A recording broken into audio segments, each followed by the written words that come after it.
हरियाणा में एक बहुत बड़ा बीपीएल कार्ड घोटाला उजागर हरियाणा में हुआ है। इन बातों को लेकर हम हर स्तर पर लड़ाई लड़ेंगे। एक तरफ कार्ड काटे जा रहे हैं, दूसरी तरफ 2 लीटर सरसों का तेल की कीमत 40 रुपए से बढ़ाकर 100 रुपए कर दी गई है। कांग्रेस सांसद दीपेंद्र सिंह हुड्डा ने हरियाणा में बड़ा बीपीएल कार्ड घोटाला उजागर करने का दावा किया है। हुड्डा का आरोप है कि चुनाव से पहले वोटरों को प्रलोभन देते हुए भाजपा सरकार ने बड़े पैमाने पर नए बीपीएल कार्ड जारी किए और अब जब काम हो लिया तो गलत ढंग से पात्र लोगों के बीपीएल कार्ड रद्द किए जा रहे हैं। रोहतक सांसद ने चुनाव आयोग से भी इसका संज्ञान लेने की मांग की है। हुड्डा ने आरोप लगाया कि बीजेपी चुनाव जीतने के लिए किसी भी हद तक जा सकती है, लिहाजा बाकी राज्यों को भी हरियाणा में हुए बीपीएल कार्ड घोटाले से सबक लेना चाहिए। हरियाणा में एक बहुत बड़ा बीपीएल कार्ड घोटाला उजागर हरियाणा में हुआ है। आज आपके माध्यम से इस घोटाले के बारे में सारी बात प्रदेश की जनता के सामने हम रखना चाहते हैं।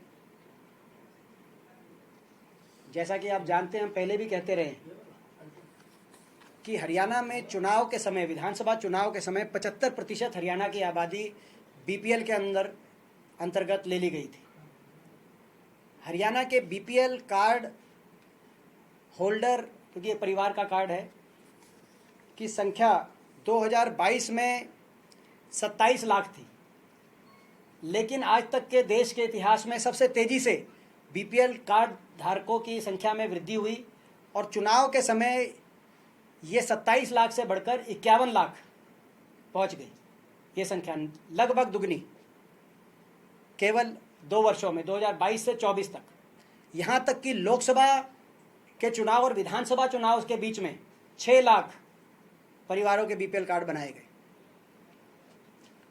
कहीं ना कहीं बहुत से ऐसे परिवार जो पात्र नहीं भी थे सरकार की इन योजनाओं के लाभ के, लेकिन वोट के लिए प्रलोभन देने की दृष्टि से ये कार्ड बने, क्योंकि अब जो घोटाला सामने आ रहा है, लगातार हर महीने लाखों बीपीएल कार्ड अब काटे जा रहे हैं। पिछले 3 महीने में, इस महीने की सूची कल आई सामने, 3 महीने में पिछले हरियाणा में 6.5 लाख के लगभग बीपीएल कार्ड काटे गए हैं, यानी कि 25,44,000 लोगों के बीपीएल कार्ड कटे हैं पिछले 3 महीने में। 25,44,000। ये इसलिए संख्या महत्वपूर्ण है क्योंकि जब विधानसभा चुनाव में जो वोट प्रतिशत और वोटों की संख्या का फर्क केवल 22,000 हो, जहाँ जिस प्रदेश में 22,000 के वोटों के फासले से भाजपा की सरकार जहाँ बनी हो, वहाँ 25,44,000 लोगों के बीपीएल कार्ड काटे गए विधानसभा चुनाव के बाद, और लगभग इतने ही कार्ड बनाए गए थे लोकसभा और विधानसभा चुनाव के बीच में, और इससे कई ज़्यादा बनाए गए आखिरी सरकार के अंतिम वर्षों में। पहले तो बहुत से, मैंने जैसे कहा कि ऐसे परिवारों के कार्ड बने जो पात्र नहीं भी थे, जिनको प्रलोभन, वोट के प्रलोभन के नज़रिए से देखा गया, और चुनाव आयोग को भी इस बात को, चुनाव के नतीजों को प्रभावित करने की दृष्टि से इस बात का संज्ञान लेना चाहिए कि पहले चुनाव के पिछले 1 वर्ष पहले इतनी रिकॉर्ड इजाफा जो देश में कहीं नहीं देखा गया, और चुनाव के अगले वर्ष में रिकॉर्ड कटौती बीपीएल कार्ड्स में केवल और केवल प्रलोभन की दृष्टि से हरियाणा की जनता को देखा गया है।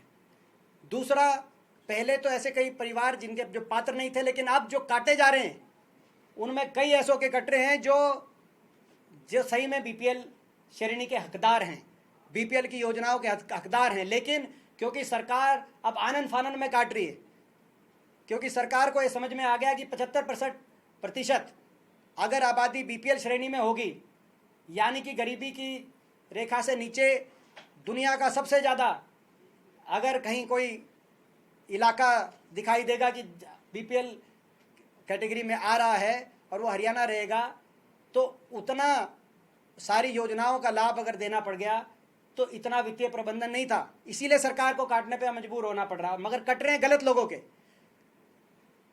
जिनको जो जायज़ थे, जिनके कार्ड उनके काटे जा रहे आनन फानन में, और ऐसे बहुत से जो पात्र नहीं थे उनके बन गए। केवल और केवल चुनाव को ये कोई लोगों को किसी बीपीएल श्रेणी का लाभ पहुंचाने के नज़रिए से कार्ड नहीं बनाए गए थे। ये केवल और केवल चुनाव को लूटने के नज़रिए से, वोटों को लेने के नज़रिए से ये कार्ड बनाए गए थे। भाजपा का ट्रैक रिकॉर्ड गरीब परिवारों के लिए कितना खराब ट्रैक रिकॉर्ड है मुझे कुछ बताने की आपको आवश्यकता नहीं है। कांग्रेस के सरकार में हरियाणा में गरीबों के लिए जो योजनाएं चल रही थी, दाल रोटी योजना, जिसमें सरसों का तेल, दाल, चीनी की उपलब्धता रहती थी कांग्रेस के 10 साल के राज में, वो सारी उपलब्धताएं पहले उनको बंद कर दिया गया। दाल रोटी योजना को बंद कर दिया गया। 100 गज के प्लॉट की हमारी योजना थी, उसको बंद कर दिया गया। पीने के पानी की टंकी टूटी की योजना थी, फ्री पानी के कनेक्शन की योजना थी, उसको बंद कर दिया गया। वजीफे जो मिलते थे गरीब परिवारों से आने वाले बच्चों को, उस योजना को लगभग समाप्त कर दिया गया। तो सारी योजनाओं पे पहले तो ग्रहण लगाया गया और उसके बाद 10 साल के कार्यकाल की अंतिम उपलब्धि ये दिखाई गई कि 75% 10 साल के कार्यकाल के, खट्टर साहब के कार्यकाल के बाद 75% हरियाणा गरीबी रेखा के नीचे आ चुका है। वो क्यों दिखाई गई मैंने आपको पहले ही बताया, केवल चुनाव को प्रभावित करने के लिए। अगर मंशा होती कि इन सभी परिवारों को लाभ पहुंचाना है तो अभी चुनाव के बाद ये जो पिछले 8-9 महीने हैं इनमें, और ख़ासतौर पिछले 3 महीने में 25,44,000 लोगों के बीपीएल कार्ड, यानी कि 6 लाख और 36,000, 6.5 लाख के आसपास बीपीएल परिवारों के कार्ड कटे।